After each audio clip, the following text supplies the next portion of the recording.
it's all useful stuff.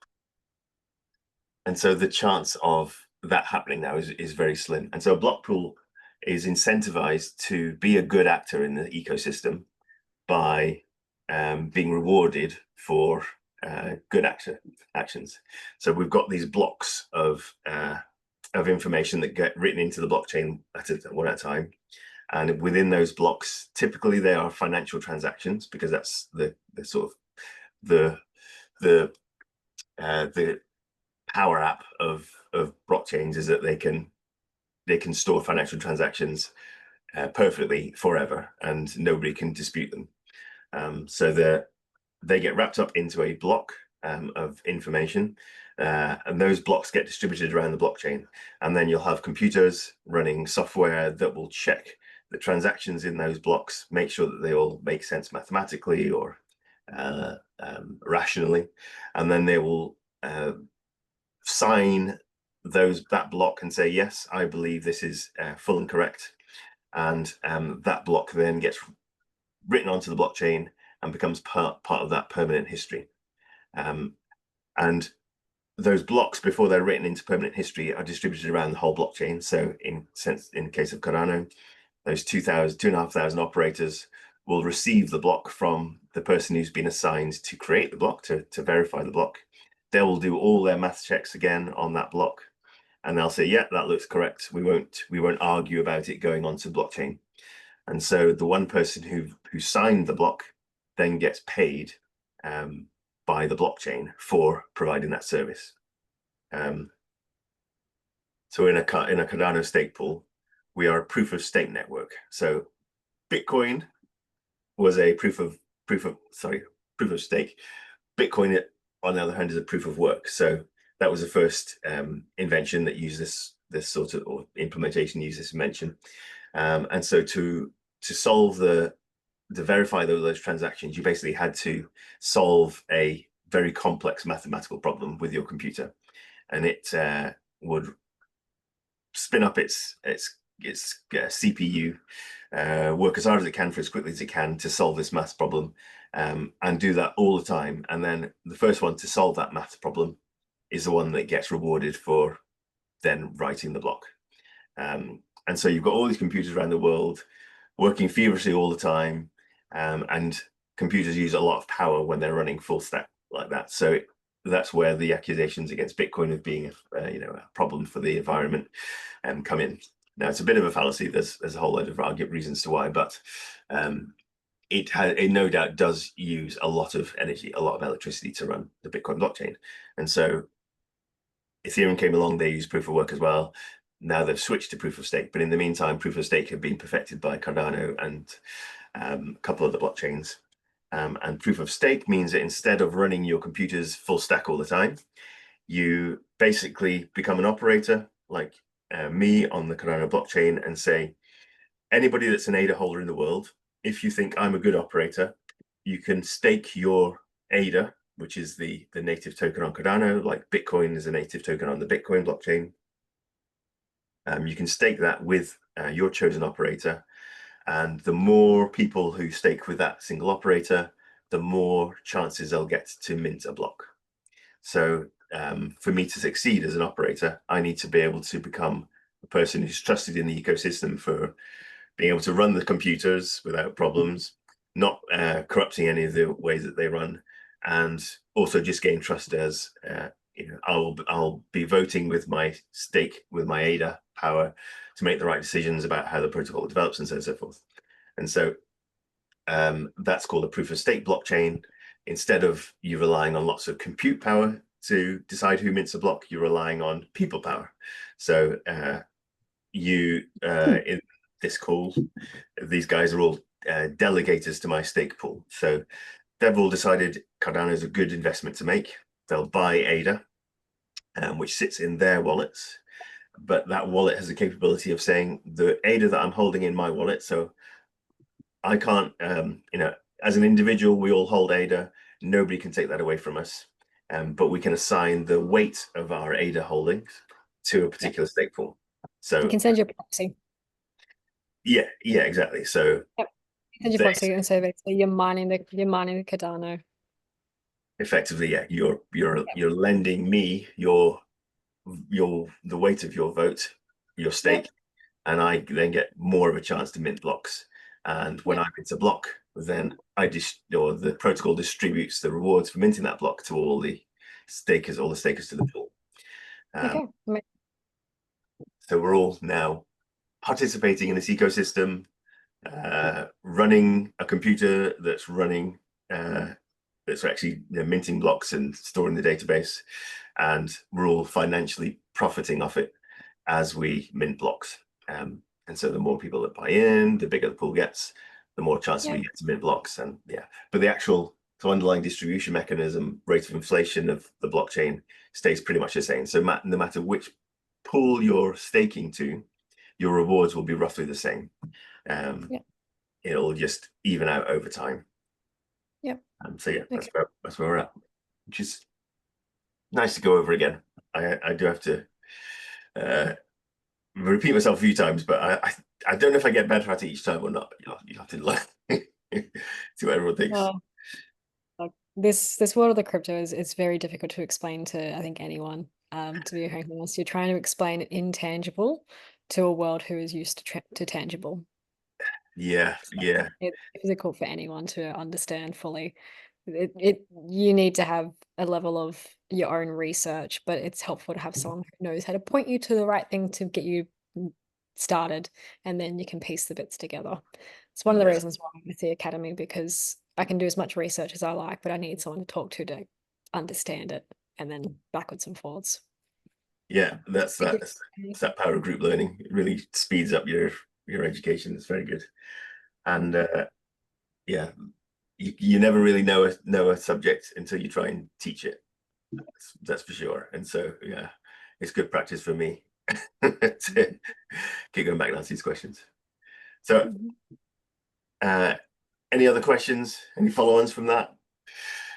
It's a full Q&A session, so the agenda is driven by you. Jonathan, you were Hey, just Eric. explaining the state pool operators. Mm. If there's 2,500 state pool operators in Cardano, you said 2,500 nodes. Is that the same? 2,500 notes, you saying? Nodes. Nodes, no. Nodes. Yeah. So, well, actually, um, there are hundreds of thousands of nodes So because what is a node? a node is in the purest sense of it, a node is one piece of software. So one instance of that software is the running through the transactions that come around the blockchain, and there are hundreds of thousands of those around the world. So every time you run um, uh, um, a full node wallet like Daedalus, so that's one of the Cardano wallets, one of the first ones that existed. That's a full node wallet, so it stores a full copy of the blockchain with that software. So when you install that wallet, you're downloading 200 gig of data. The first time you run it, it takes 2 days to run through all the transactions from the beginning of the blockchain's history before you can actually start spending or transacting on the blockchain. It's a pain to use, but it's running a full copy of the blockchain. And so if all the computers in the world got switched off, a massive power strike, solar flare or something, so long as one computer can start back up that had a full copy of the blockchain, then we've got the full transaction history of the blockchain. So we're pretty safe even from a solar flare because likely one half of the planet will be shielded from the solar flare when it happens, and so those computers will be safe. And the ones that you get to all sorts of doomsday scenarios and whether we can resurrect our pocket money or not. But yeah, every full node is a node. For a stake pool operator, they're actually forced to run a minimum of 2 nodes for best practice. So I actually run anywhere between 5 and 6 nodes. And that's because I have one that's the block producer, and that's the one that actually is responsible for verifying the transactions, making that signature that this is a fluid pool block. We think it's all correct, and put that on chain. And then I have that one's hidden. That's a protected node. That's behind the scenes sort of thing. And then in front of that, we have other nodes, 4 at least, that will be relays. And so they're public on the blockchain. Other operators on the network can see those nodes, know that they'll send their blocks to those nodes when they get to mint a block, and the data goes around the network that way. So the more nodes, full nodes that are running, the better. But they don't all have to be block producing nodes. And so when you hear about a stake pool, you're really hearing about someone who has got a block producing node, as opposed to just a full-blown Cardano node. Does that make sense? So my Daedalus was a node. Your Daedalus was a full node. It wasn't a block producing node, but it was a full node. So it's got a full copy of the blockchain. So you're one of the doors we could knock on come the apocalypse and say, is your node still working? And then we'd have to sit and wait for 2 days while you got it running again. So that's a wallet, which everybody who operates on the blockchain has. But most people now use light wallets. So they run a portion of the node software, but they don't have a full copy of that database. They don't have a full copy of the blockchain. So they will just query third-party services that have a full copy of the blockchain to be able to make transactions. And that's like Eternal, Lace Wallet, sensible. So what about my ledger? Your ledger will be a light node as well. So its job, the most important job the ledger has, is to have that security of storing your keys, the ability to sign the blockchain, to sign transactions on the blockchain, tied to that one piece of hardware. So it doesn't need a full copy of the blockchain. It just needs to hold your keys securely. And then when you do come to load up the blockchain, sign a transaction, then your keys will be used from your hardware wallet to say, yeah, I'm going to sign that transaction. And then that transaction, once it's signed, will go back to the blockchain, get distributed around. And there's another layer of it that I haven't talked about yet, which is called the mempool. So all the block producers around all the nodes really around the blockchain have a copy of the mempool, and that's a copy of all the transactions that are being requested to the blockchain at the moment. So when you're swapping some tokens on MinSwap, or you're buying some tokens from Kraken, even centralized exchanges, decentralized exchanges, you are adding your transaction into the mempool. That mempool is copied around the whole blockchain. So every node on the blockchain has a copy of that mempool. And then the block producer will cream a certain number of transactions off the top of that mempool, verify them, write them into the block, and put that on the blockchain. And then we'll work our way in slowly chunking through all the transactions on that in that mempool all the time. And when the chain's very quiet, the mempool can actually empty out, and then you'll get empty blocks produced because there's nothing in there to sign. You still get paid for an empty block, but yeah, they do exist, which is yeah, interesting to see, because it means the blockchain's quiet, and nobody's transacting at the moment, which isn't something you want to see happening for too long. How did that any quick stuff like that? Yeah, that clear it. So Jonathan, what are you doing as a stake pool operator? What are you doing all day? You're on the computer and you're doing what to make your living? What is the job of a stake pool operator? Yeah.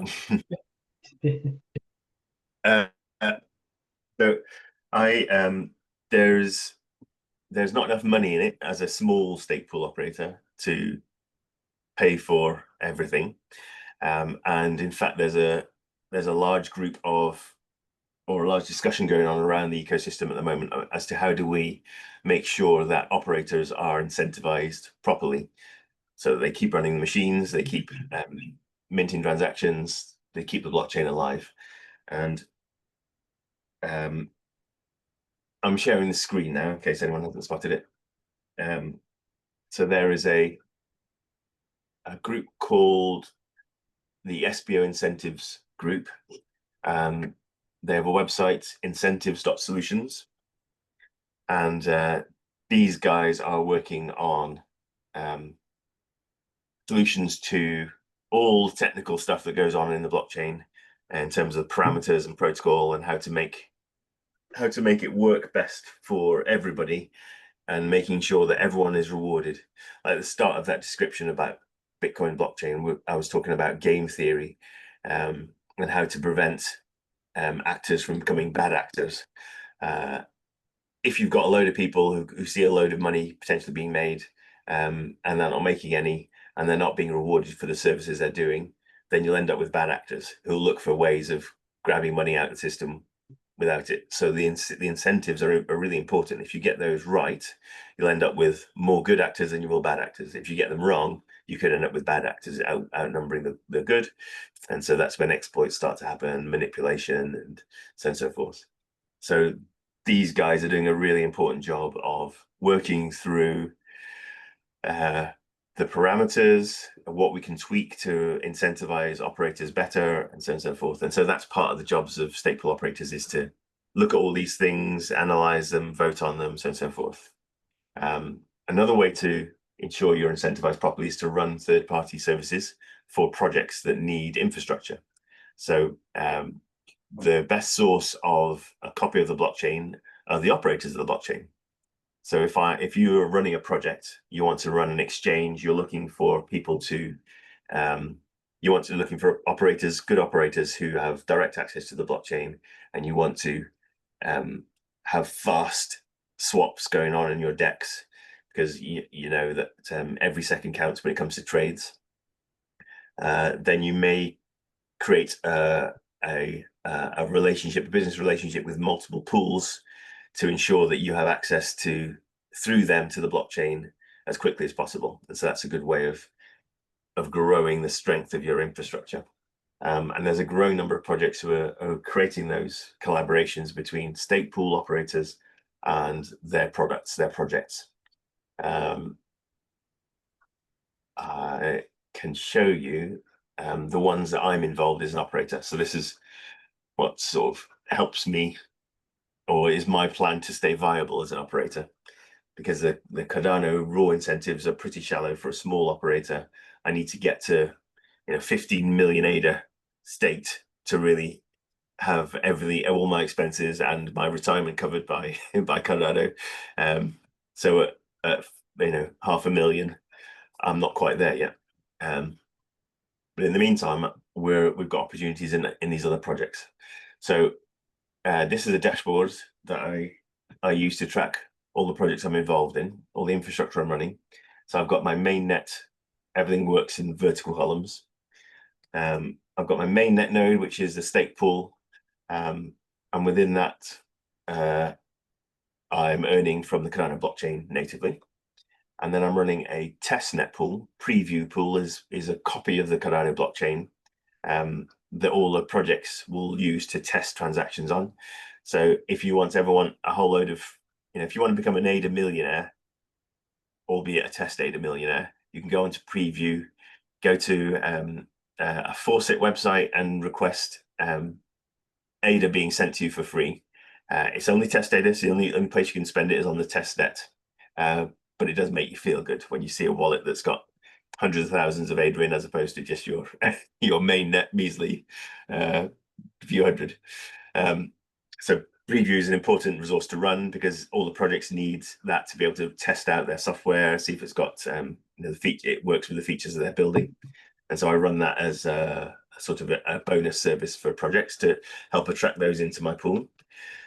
Icebreaker is so the blockchain is quite hard to interact with directly. You have to write a load of software before you can interact with it rapidly and smoothly. So there are APIs, programming interfaces, that get created, that have been created. And so with the Blockfrost Icebreaker service, I'm running a copy of those APIs, those application programming interfaces, so that the developers can interact with the blockchain more easily. And for running an Icebreaker instance, you're being paid out about $20 a month or something like that. So that's a little incentive to be running Cardano APIs as well. The next column, we've got Mithril signers. So the problem with Daedalus, when you start up for the first time, you're downloading a full copy of the blockchain. It's validating each and every transaction that's ever been written into the blockchain. So you imagine, this is after 5-6 years of running the Cardano blockchain. What's going to be like in 12 years, 10 years, 15 years? It'll just be impossible. So Mithril is a technology that's been built by IOG that allows operators to take chunks of that blockchain, sign with their pool that blockchain, that chunk of the blockchain, and then that becomes a trusted chunk of the blockchain rather than an individual block. And so when you're a Mithril signer, effectively you've got fewer chunks of data to download, because you're saying that you trust this chunk of the blockchain en masse. And so you're doing less validation. You're not having to iterate through all the transactions and verify them yourselves, all the blocks and verify them yourselves. You're just taking a chunk and saying, yep, I'm happy to trust this signer of this chunk of the blockchain, and download that. So it transforms downloading and running a node from what was a 2-day marathon into I think it's down to like an hour 40 or something to get that up and running straight away. So much, much more manageable.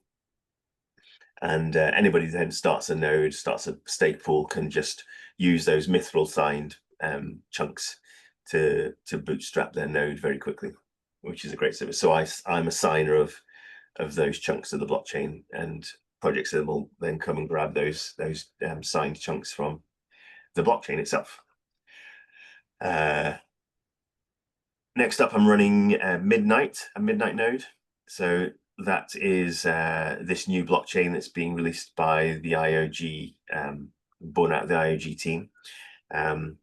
Midnight is a privacy blockchain, or a data protection, privacy first blockchain. Can't remember all the terms they use for it. Essentially, your transactions will not be readable by everybody. Not all your transactions will be readable by everybody. You can obfuscate the source and the destination of those transactions from prying eyes. So that's useful for corporates, for people who are running businesses. If I'm paying my staff salaries on the blockchain, I don't want my competitors to be able to headhunt the staff from underneath me, because they know exactly what salary everyone's getting. And that's just a real world necessity in doing business. We need some level of privacy, and Midnight allows us to do that. There's a group who've just come back, probably just come back from Argentina. IOG have got an office down there. It's now a bit of a Web3 hub. They're working on the USDM stablecoin, and they were looking at the technical implementation of this stablecoin. USDM is a fiat-backed stablecoin on Cardano, and they're looking at how to implement Shield USD, which will be a data protected stablecoin. So if you're paying salaries, you probably want to be doing it in something approaching your local currency, the US dollar, the British pound, the Australian dollar, Singapore dollar. So you need, that's what people in those countries will be wanting to accept as a salary payment. And so you need to be making your salary payments in those currencies. So a stablecoin does make sense until cryptocurrencies are the most valuable assets in the world, and the least volatile, which is going to take a long time. We're still going to need to rely on something that resembles a stablecoin. And so with the Shield dollar, you're going to be able to pay people in dollars without anybody else knowing. They'll see how much you paid, but they don't know who paid it and to whom. So suddenly you've got that disclosure is not forced on you.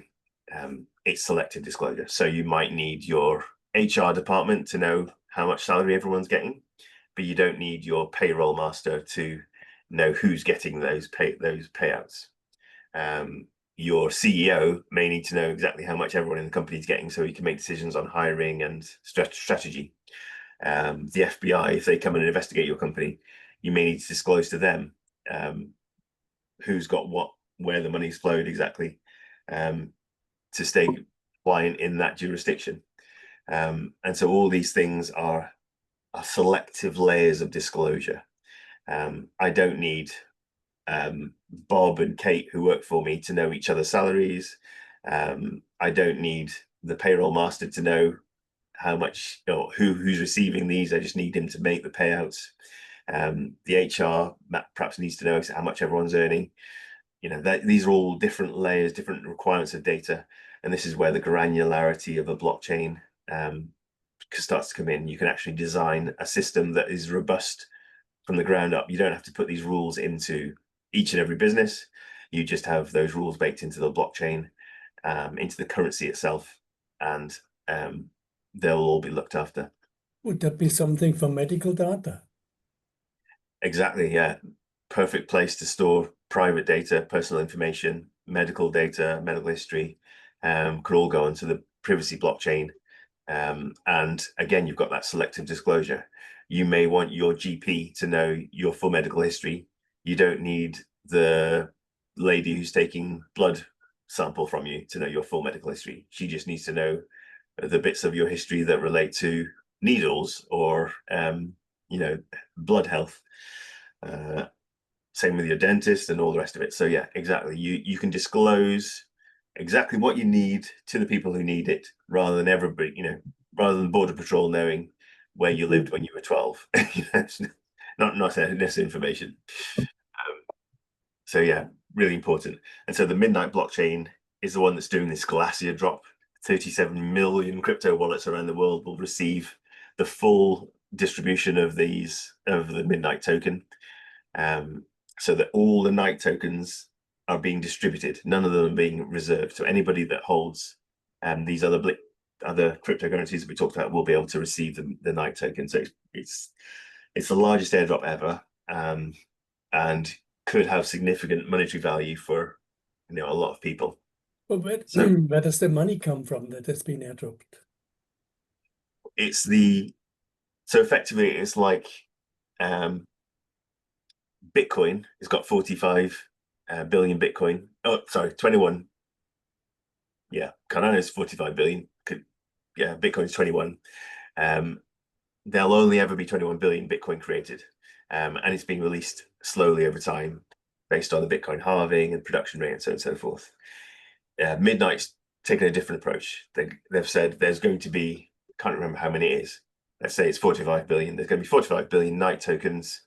We're going to create them all at the beginning of the blockchain, and we're going to give everybody who's using other blockchains these tokens from the bat based on the proportion of those tokens that they hold.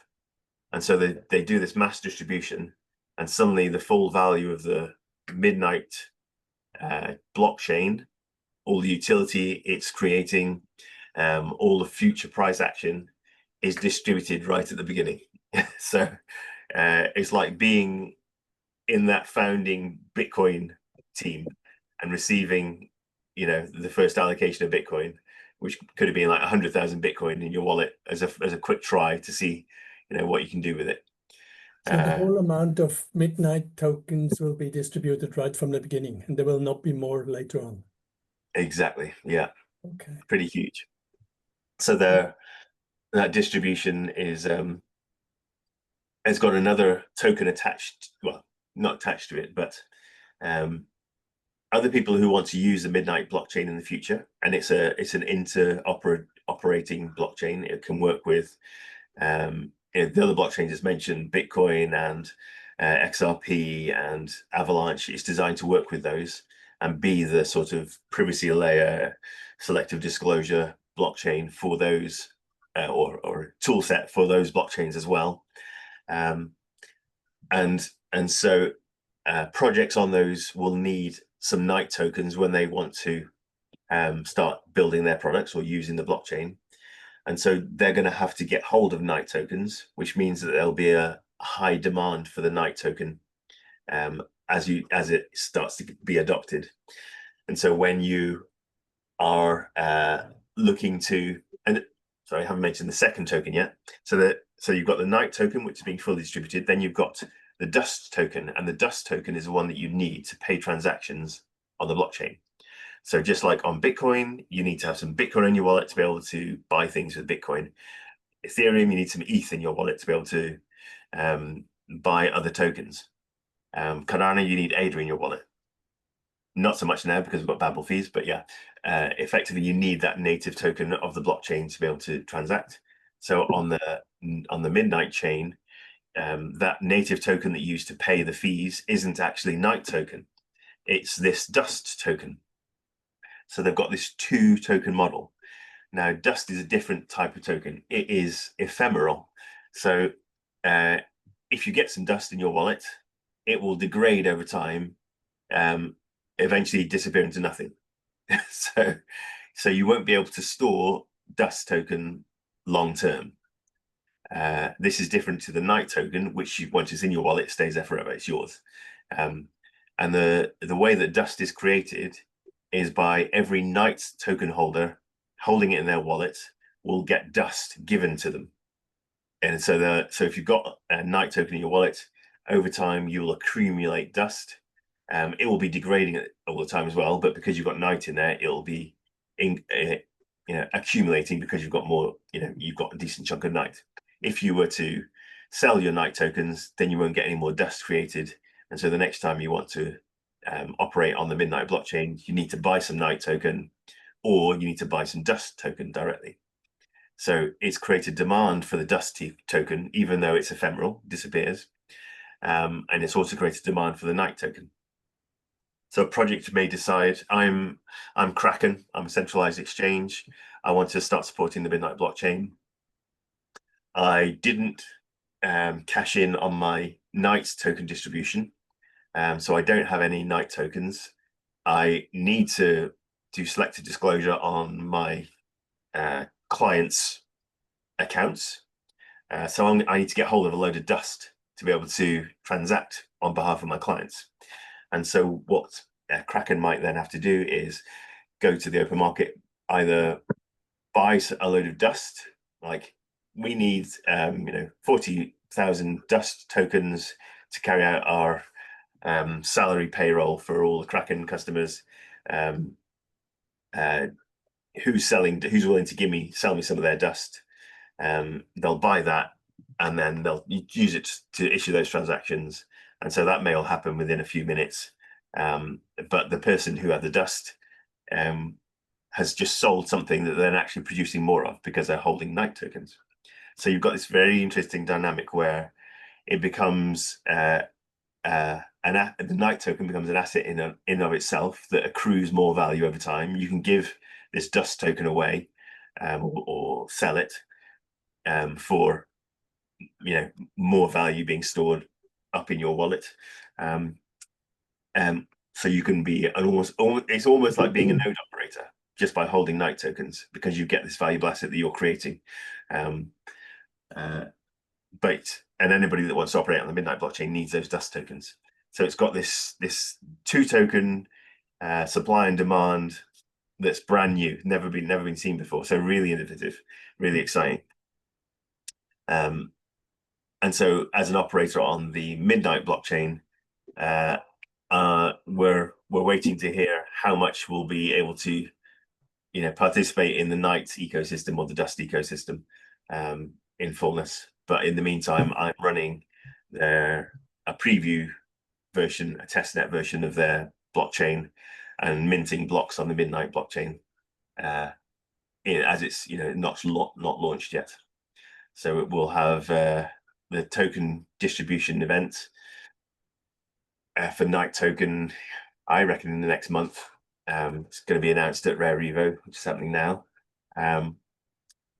And then I'll switch this over onto the mainnet, and we'll start to see what sort of payouts we get. I'm hoping that this will become actually one of the most valuable attractions for people coming to join the pool, because I can start to distribute Night tokens or Dust tokens or whatever it is from from my midnight stake pool to Cardano stakers.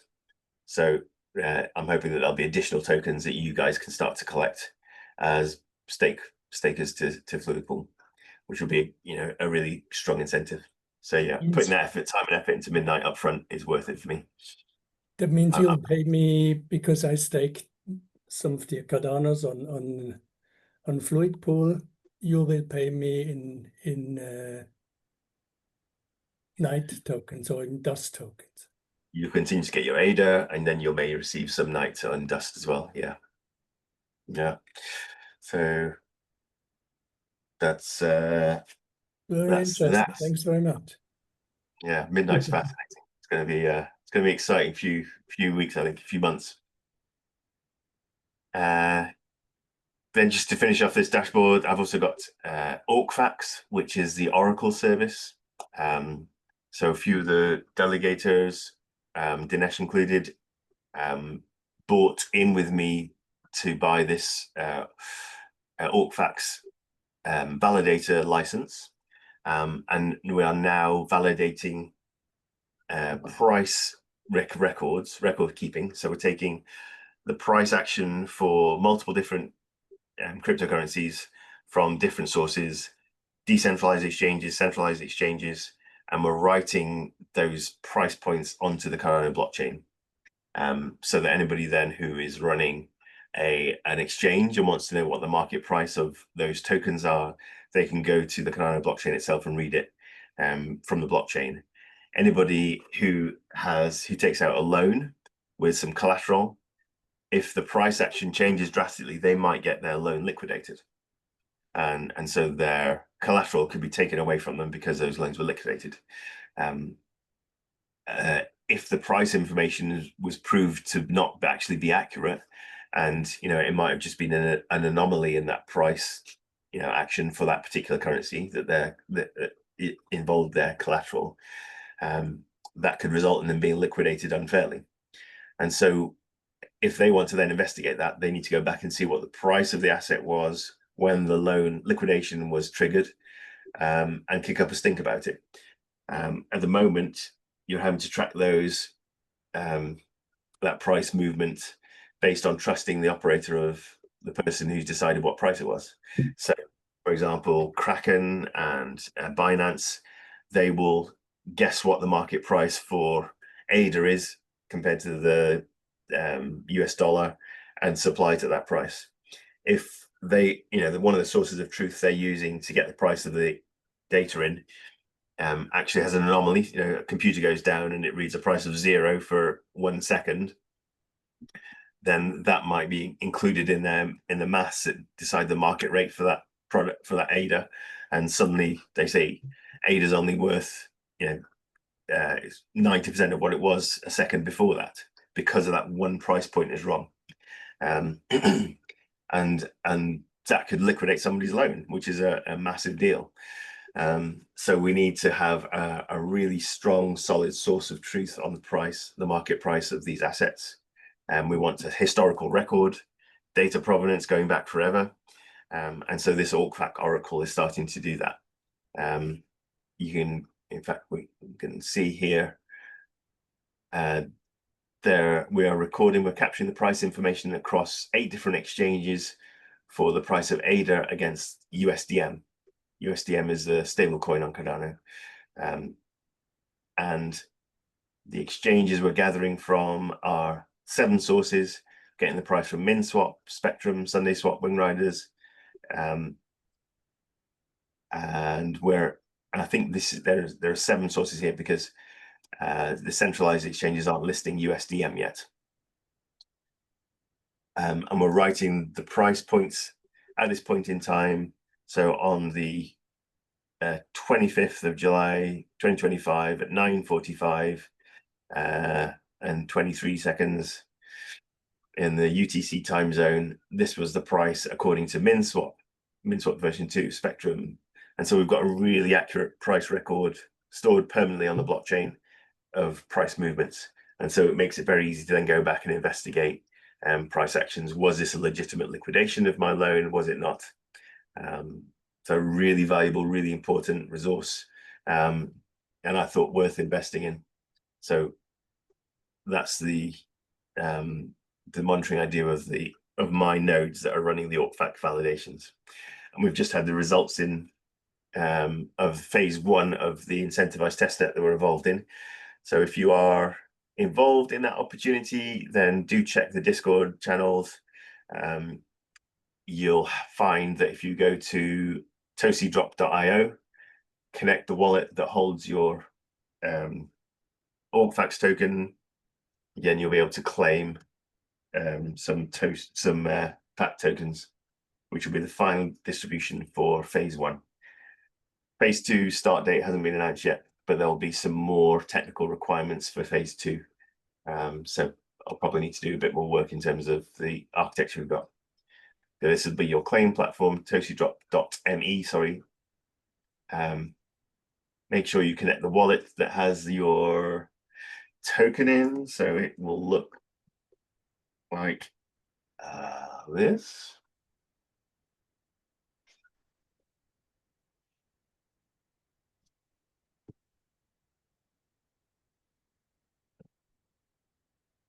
Which wallets I've got?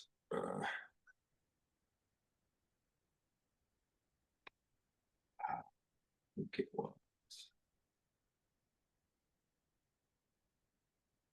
this one. It wasn't.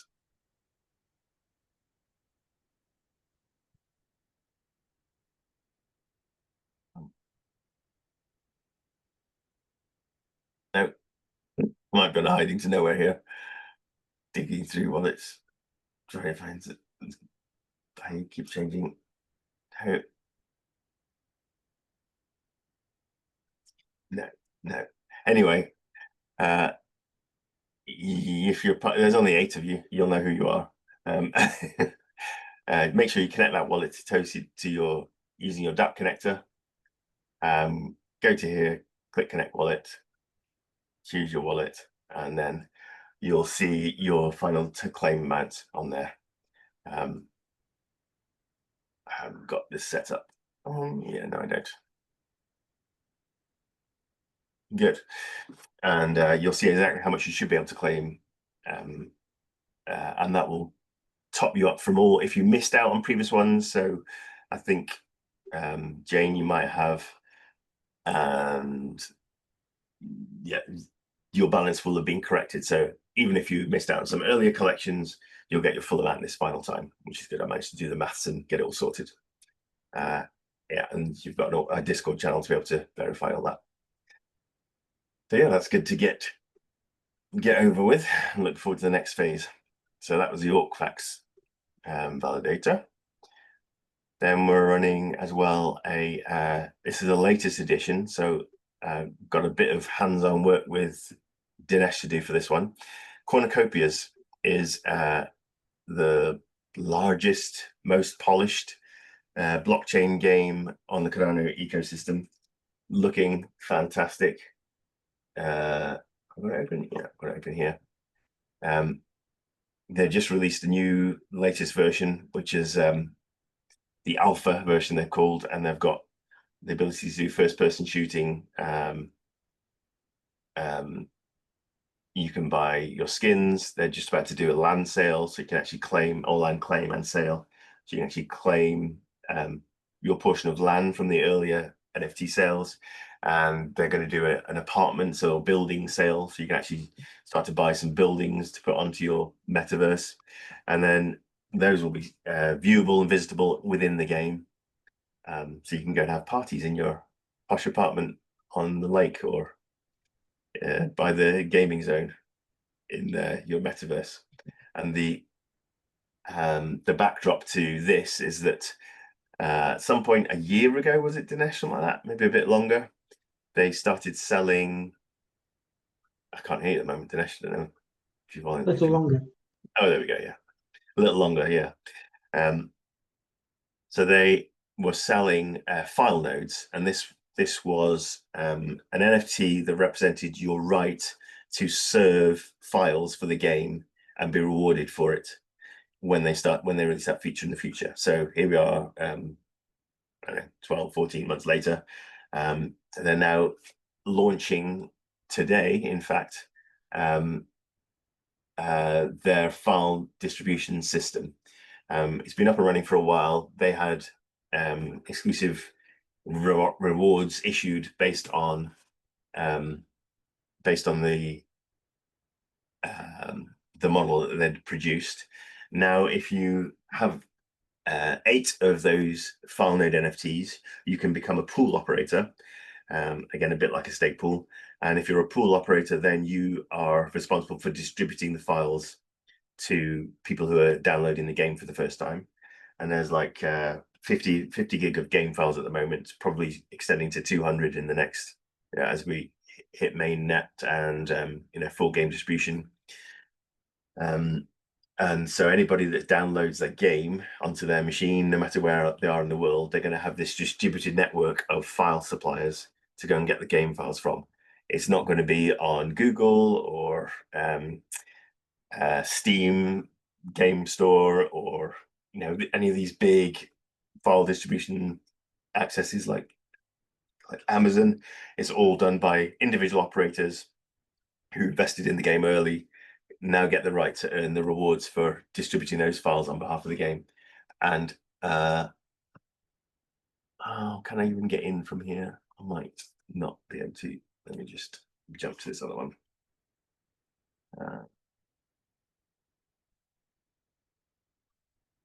No, it's not there either. I don't have it running. So I've got the software installed. I'm running the file distribution. I've got the cache of the files downloaded, and I've been running it for about a week now. That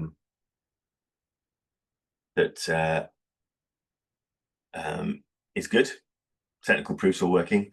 Now, anybody that holds the NFTs themselves, they've been rewarded just as a matter of fact of holding the NFTs to date.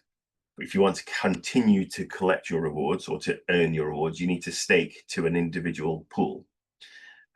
So if you do hold file node NFTs, then I would appreciate you staking to my pool, which is here. So you can log into cornucopias.io. You should have had an account already and registered your NFTs in there. I think it sits under nodes. Managed nodes will show you your NFTs as they stand. And at the moment, they're probably delegated to the Copy pools. And so what you'll need to do is go in. I don't think you'll have to undelegate. I think they might have automatically undelegated today. I don't know this part because I had already redelegated. But it will look something like that. Like this yellow button. So you have to come in, click delegate. That will then let you jump off and browse through all the different pools that are out there and available. So I've got a list of favorite pools already, which I know to be other stake pool operators or or groups in the ecosystem that I'm familiar with. There's also a whole load of other nodes that I don't know the guys behind running them. And of course, I've got Fluid Pool in here as well. So that's one of my favorites. I highly recommend Fluid Pool. I think they're a good operator. And if you can't see it in your list, then just do a search for Fluid. Click on that. Remembering how to do this myself. It was a little different for me. Delegate. Why can't I delegate? Further down. Here we go. By participating in delegations, you agree to delegate your node to the Fluid Pool at the current fee of 29%. So there's a fee involved in for each pool. They can set their own fee at the moment, and that will be taken from the rewards earned by the pool operator. So in this case, 29% of those fees will go to me, and that will be used to pay for the servers and the internet connection that I'm using to distribute those files, the rest of that percentage will be split amongst all the delegators to my pool. So the pool can only take 50 delegators. I've got 10 slots filled already. So if you want to get in on it, get in now. And if you want to evaluate, so there are some guys who are running really low percent pools. So I must have to make that disclaimer. And you can go on there and stake to them instead, and you'll get more of their additional reward. The base rewards will remain the same, so you get that from Fluid Pool or anywhere else, but there's that proportion of the remaining top up. I'm taking 29% of it because I think that's going to be enough to pay for the expense of running it. But you can, there's some operators who are even cheaper. So like, can get back to that screen. One of the operators I really like is Eystein from Norway. He works with the NBX centralized exchange in Norway. They're the first guys to list Cardano native assets. And they also put in an application for an exchange traded product in Europe. So you can actually buy Cardano as an ETF in Europe now. And they're running 3 of these Copy nodes. So you can stake to them, and I know that their fee is 20%. So they're doing it at scale. They've got cheaper costs. They've got machines running all the time anyway, anywhere. So you can get it cheaper from them. So if you wanted to support them, I'm happy to do that. And if you want it to support me, then just choose Fluid Pool. And then I guess it's a case of selecting the pool. Goes yellow. Tick in the box. And delegate nodes. So that fee, when you delegate, the fee can't be changed underneath you. So if you choose to delegate when my fees are 29%, that will be the fee that you'll get that 81% distributed to you, distributed to all your pool, all the people in the pool for the duration of your delegation. If I want to increase my fees, so I might stick my fees up to 99% because I'm feeling malicious, and that doesn't change the 29% or the 81% that you've been issued when you delegated. So I can't change it underneath you. It stays the same for you for as long as you're delegated. And that's the same on all the pools as well. If you undelegate, then the only way you could redelegate is at that new rate that I've set. So I can't change it from underneath you as you're going, but I could change it in the meantime. So if you undelegate and redelegate, that fee might change. But yeah, for now, you can just delegate. That will assign the rewards earned by my pool to be distributed between me and you guys. And so then you'll do the same thing for all of your nodes. Make sure they're delegated to one of the public pools, and that way you continue to earn your base rewards plus the additional incentive. So the rewards panel has been expanded a little bit as well. You can come in here and see that to date we've been getting about between 8 and 9 Copy tokens per day per node per NFT. Let's go back in time a little bit. A bit more. So yeah, here we go. These days, like 25th of July, I received 8.77 Copy for my node ID, that one, NFT ID, that one. Now we've gone into public pools. You'll see that we're starting to earn this additional amount as well. So we've got the 8.77, which is the base rate, plus this additional 0.19 Copy. And that's the bonus that's coming from the public file distribution network. So as more and more people download, that rate will change. The amount of reward we're getting will change over time. And they've got this sort of projected figure. So they're basing that reward rate on 99% participation at 1% performance. So if the pool only serves 1% of the traffic it's asked to serve, And if there's high participation in the pool, then the rewards you get will be what you're seeing now. If what we're expecting is actually there'll be, if the pool performs, I'm hoping the pool performs at 100%, maybe 99.9%, and we get 10% of the traffic coming through our network, then you can toggle that to get an estimate of what the rewards might be. And so then we'll see, we could be getting projected guesstimates of 17 Kopi per day per NFT.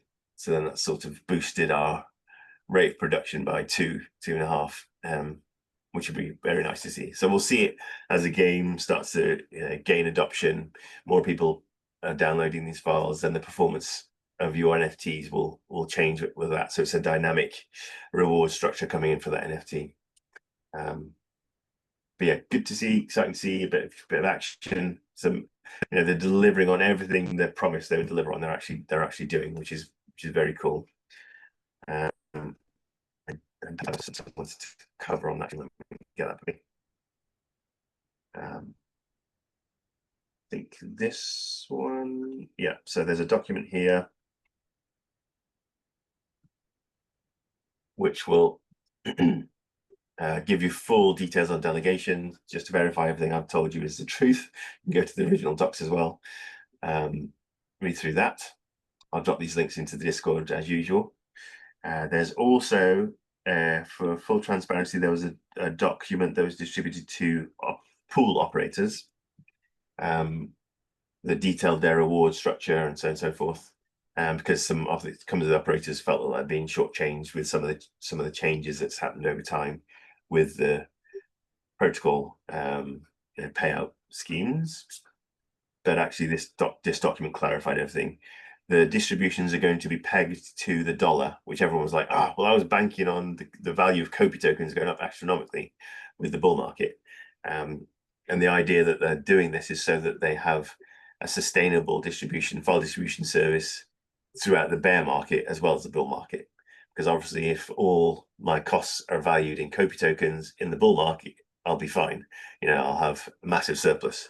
But actually, when it comes to trying to guesstimate my costs in the bear market, when Kopi is down in the doldrums, at 10% of its bull market valuation, it's much harder then for me to try and estimate, okay, what sort of percentage am I going to charge of that additional fee to make sure I can pay for the servers and the bandwidth and everything like that. So they're pegging it to the dollar, which really helps in terms of creating a manageable.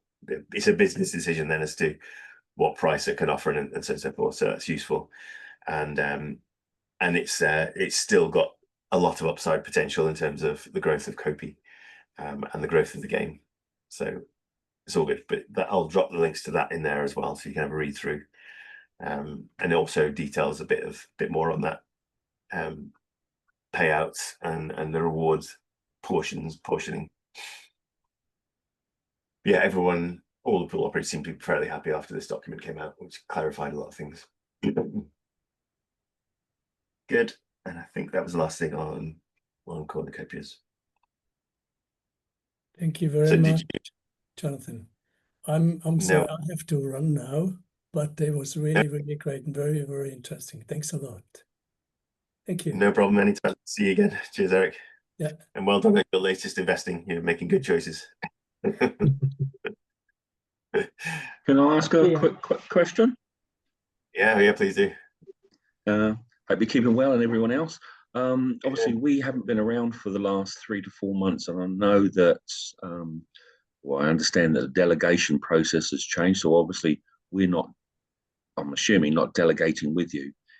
Did you do a recording, or is there something I can read to how to obviously reset up our delegation with you guys? You're talking about the Cardano wallet delegation? Well, yeah, our Eternal wallets. I thought that changed. No, some stuff changed, but effectively, if you were delegated to a pool, then you've continued to be delegated to that pool, and you'll still be earning the rewards. The only thing that's really changed is being able to spend those rewards. So previously, you could spend the rewards as well as the balance in your wallet anytime you wanted without doing anything further. Since the SIP 1694, which was a governance change where we distributed control of the blockchain from IOG, Cardano Foundation, and Emergo, we took the keys out of their hands and it was given to every ADA holder. So now we're responsible for voting and deciding what happens with the chain. Since then, to be able to spend your rewards, you need to be delegating to a government representative as well, effectively.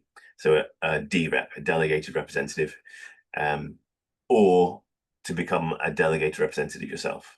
So you can delegate your voting power to yourself and continue to vote on government decisions as you go, or you could choose somebody you trust who knows the ins and outs of governance in Cardano and get them to make the vote for you. So I don't advertise this. I'm a DREP, so if you wanted to delegate to me, then you're welcome to. I don't promote myself because I don't know if I will be a particularly high performing DREP. There's an awful lot of work involved in reading and understanding all the ins and outs of every proposal made. At the moment, for example, there are 39 Treasury withdrawal proposals. Each of them's got rationale and several pages of documentation to read.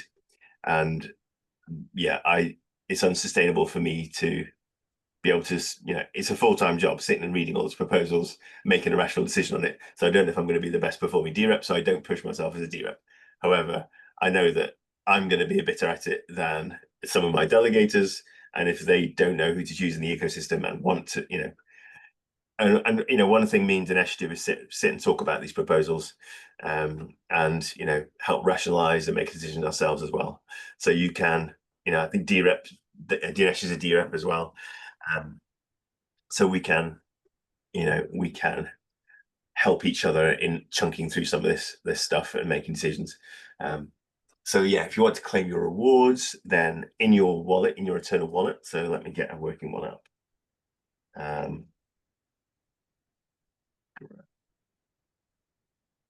This one.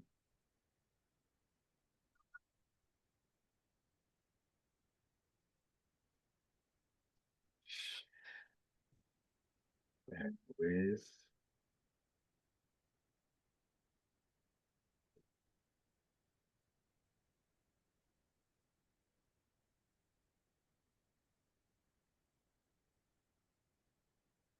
so this is the latest version of Eternal, which may look very different to how you saw it as well. So when you go to load up Eternal, it'll probably ask you to install the latest version of the wallet. I can't remember if it requires you to go to Google Store or the Chrome Store and download it, or Apple Store or something. I think it may come automatically as an update, but then you might have a new onboarding screen, and you might find that you need to load in your seed phrase again. So yeah, this is one of those rare situations where you might need to reload your seed phrase.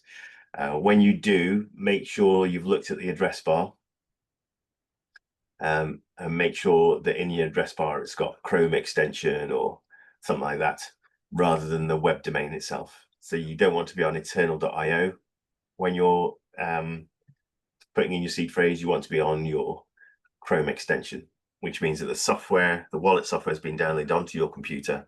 It's local to your machine, and then it's much safer to be able to do transactions then. Yeah. So do that, it'll load up. It might ask you to create a new PIN. So when you come to the wallet, you'll have this new PIN screen, which they've reintroduced. They used to have it in Eternal, but then they got rid of it, and now they've brought it back in for this new version, which I'm a big fan of. So anybody that rocks up to your house can't just straight access your wallet if your machine's switched on. Put your PIN in, and then it'll load up, and it might ask you, then have some onboarding screens. It might ask you to, if you want simple mode or complex mode, Simple mode looked fine. I'm a power user, so I just went for complex. And then it gives you this very rich interface. So once you've done that, in fact, can I switch back to simple while we do this? That might be a useful little thing.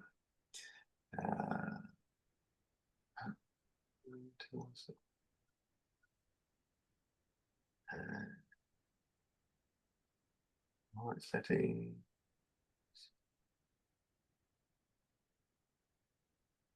App settings. Pro mode. Let's try switching that back to simple. What do I need, a refresh or something?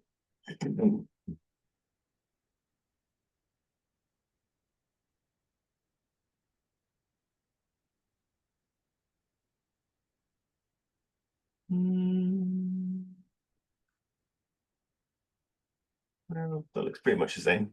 I don't know whether that made the switch or not, but yeah. So in here, you'll have a menu system for your wallet. Once if it's remembered your seed phrase, fine. If it's not, then you come in, enter your seed phrase, then you'll get this sort of view on your wallet again. You'll then need to go to governance section. And so on governance, you need to get somebody that you're delegating to as a DREP. And once you've done this bit, then you'll be able to spend your reward balance again. So you'll still be accruing rewards all this time. Doesn't matter. You can do this. You don't even ever have to do this if you never want to spend your rewards. But when you do want to spend your rewards, then you just have to make sure you've come in and chosen a DREP. It does help the ecosystem if you've chosen a DREP, because it means you've gone to the effort of finding someone you trust in the ecosystem, delegated your vote power to them, and that boosts their power, which hopefully means we've got another good actor who's then making decisions in governance changes, in governance matters around the ecosystem. And so you can either choose a DREP. I've got update DREP, but yeah, it would be choose or anything. If you know their direct ID, which is this one here, you can choose it. You can also just search by me. You've got DREP ID, Dinesh. Drop yours about if you've got one. Have you not registered yet? No, he's talking. Yeah. You know, then well, I don't know why this has gone so slow. That's from Pro to simple.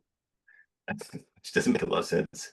But then in here you can do a search for the DREP you want to choose. It's already got me selected, so I can't search for myself. Let's say I wanted to vote for Jonathan Briggs. I'm guessing that is. Don't know who Jonathan Briggs is. You could select him, and then down at the bottom behind my Zoom controls, you'll have a button saying delegate. If you click delegate, sign the transaction. Wow, it's gone really slow. Sign the transaction, and once you've signed, your vote power will now be delegated to that delegate, and you'll be able to spend your rewards. So that was the only delegation change that's happened. Nothing to do with your actual main balance, just the portion of rewards. And it's to sort of incentivize people to at least choose somebody who's going to be involved in governance decisions, because it's quite a contentious space now. We've got power really is distributed, but there are some big players in the ecosystem still. Obviously, the largest ADA holders have the loudest voice in the governance structures of Cardano. So at the moment, that is it would be IOG, but IOG said they're not going to get involved in governance at this phase. They're going to stay out of it, so they're not using any of their ADA holdings to vote on any decisions, which I think is an incredibly bold move, and I really appreciate it. On the other hand, Cardano Foundation, they're using every single drop of ADA they've got to sway the vote the way they want it to go. And the same is being said for Emergo as well. And if, in fact, if you use a Yoroi wallet, then Emergo, who own the Yoroi wallet, they're popping up their Yoroi delegate to as a suggested DREP for them to use, which effectively is just adding more vote power to Emergo themselves. So yeah, I'm a bit disappointed in that wallet's behavior in particular.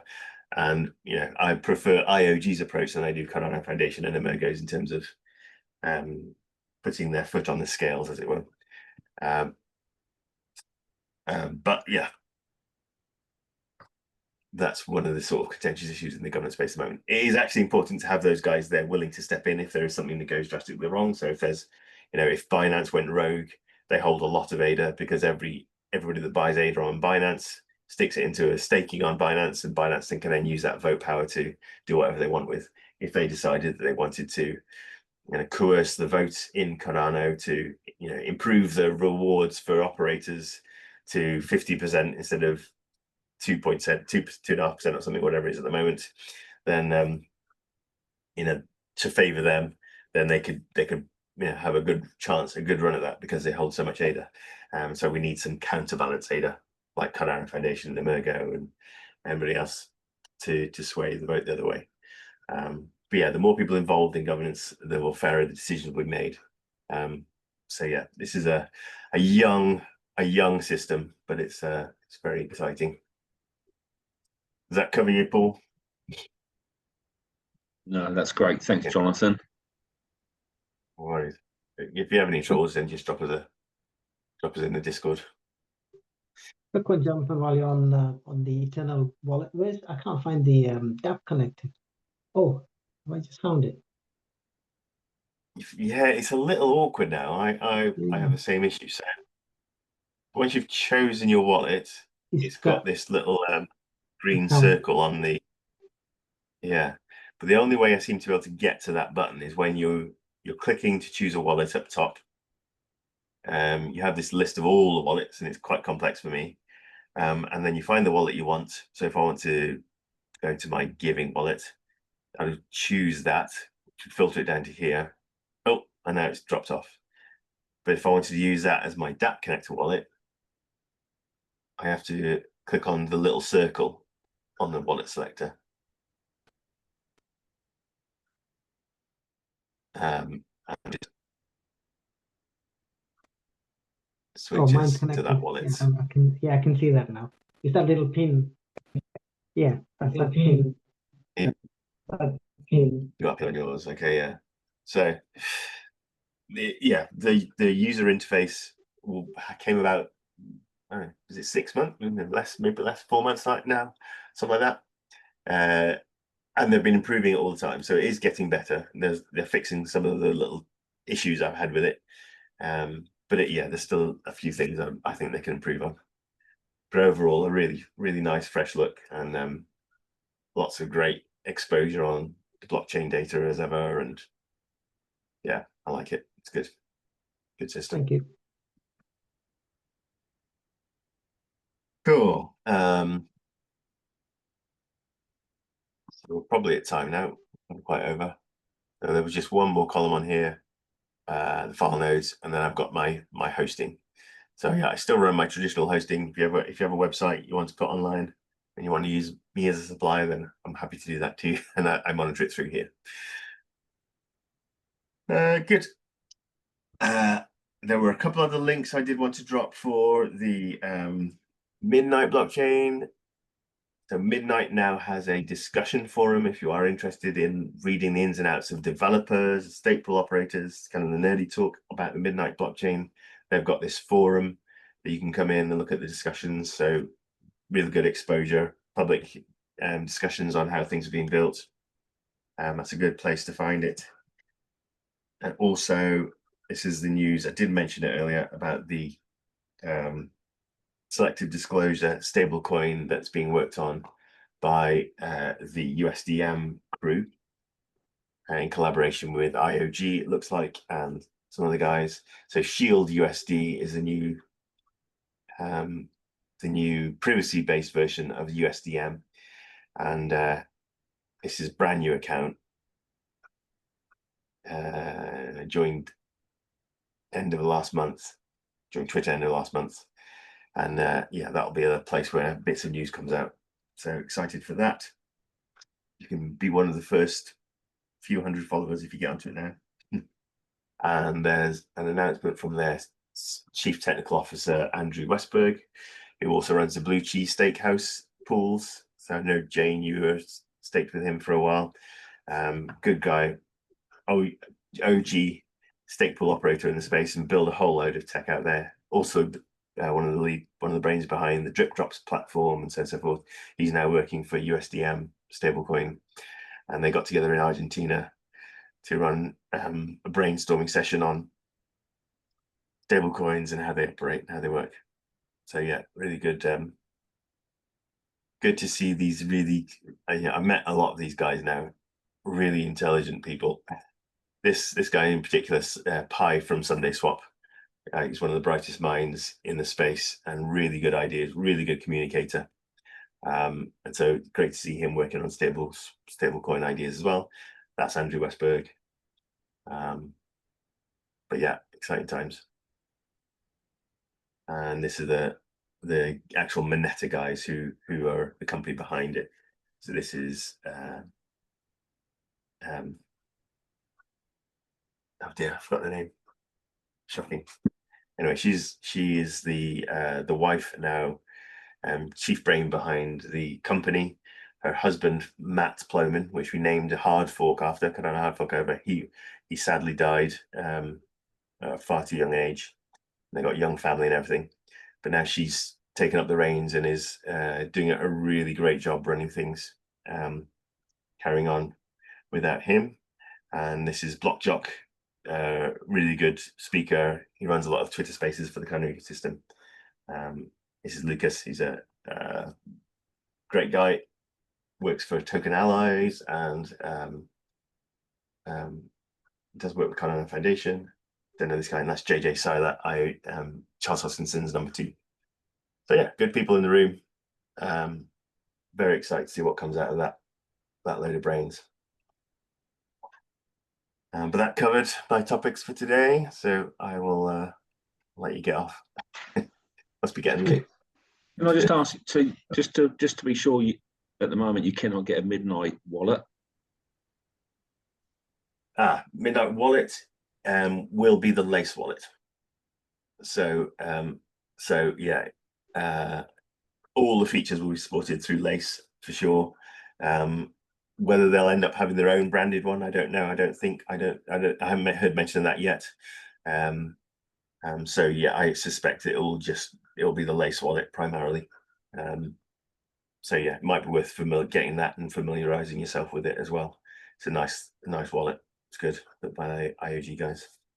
And the claim for the Midnight airdrop, I think, will support multiple wallets. So we'll just see what that portal looks like, because they're going to have, Ethereum on there and Avalanche and all sorts. So they're going to have to be fully interoperable, cross-chain. Yeah, it's good stuff. Looking forward to that. Right. Well, thanks for joining. Good to see you. Didn't get to talk at all, Jane, but there we go. I hope you all have good weeks. Next week, actually, I will be traveling again. So whether I get to do the call or not, I'm not 100% sure. But I'm planning to try and make it. But if not, I might call it off last minute. But yeah. Otherwise, really good to see you all again. Cheers, Paul, and yeah. Thanks, Paul. Nice to see you. You guys, thanks very much. Jonathan, if you can drop a link to Lace Wallet in the Discord as well. Yeah, Thank you. I'll do that. That's great. I'll drop all the links into the Discord as always. Yeah. See you all soon. See you. Bye. Have a nice weekend, everyone. Bye.